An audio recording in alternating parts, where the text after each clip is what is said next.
Qatar, the controversial hosts of the 2022 Football World Cup, are an extremely wealthy nation situated on the northeastern coast of the Arabian Peninsula.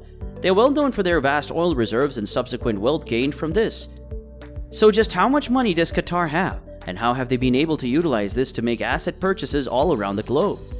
The range of different assets owned by Qatar is very vast and includes a lot of real estate as well as some of the world's most famous brands. They own several skyscrapers in London, including the Shard, Canary Wharf, and HSBC Tower. Their UK assets don't stop there, as in 2010, they purchased the world-famous luxury retail store Harrods for £1.5 billion.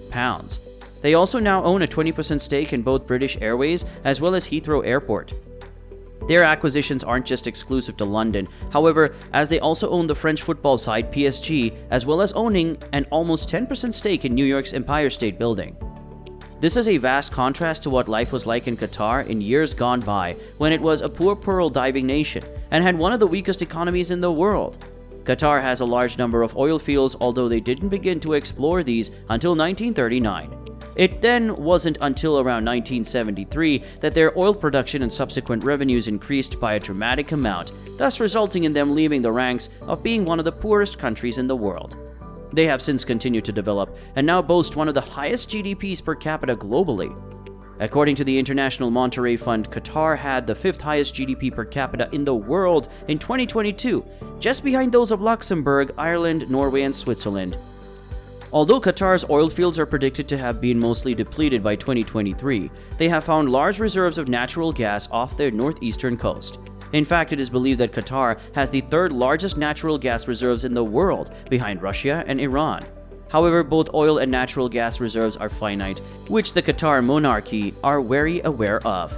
They are therefore in the process of attempting to diversify their economy by a range of different methods. Some of these include the purchasing of foreign real estate and brands such as those previously mentioned. They are also attempting to establish the nation as a tourist destination for both culture and sports. As of recording this, the 2 largest sporting events they have hosted are the 2006 Asian Games as well as the 2022 Football World Cup, the latter of which is arguably either the 1st or 2nd largest sporting event in the world alongside the Olympics. It is estimated that Qatar spent $138 billion for the World Cup on infrastructure such as motorways, bridges, and stadiums. This figure of $138 billion is 4 times higher than what has been spent on the 8 previous World Cups combined.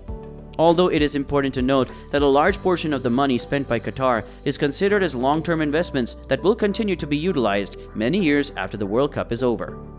Qatar also created the Qatar Science and Technology Park in March of 2009 for the purpose of establishing the country as being more of a knowledge economy. The Qatar Foundation has invested over $800 million into this park, as well as declaring it to be a so-called free zone.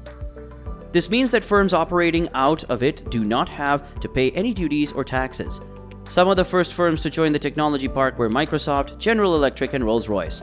The fact that these large and well-respected multinational organizations have decided to commit to the region is a positive sign for Qatar. It shows they have a lot of confidence in their economy and long-term prospects of the nation. If you enjoyed the video, don't forget to hit the subscribe button and let us know down in the comments what video you'd like us to make next.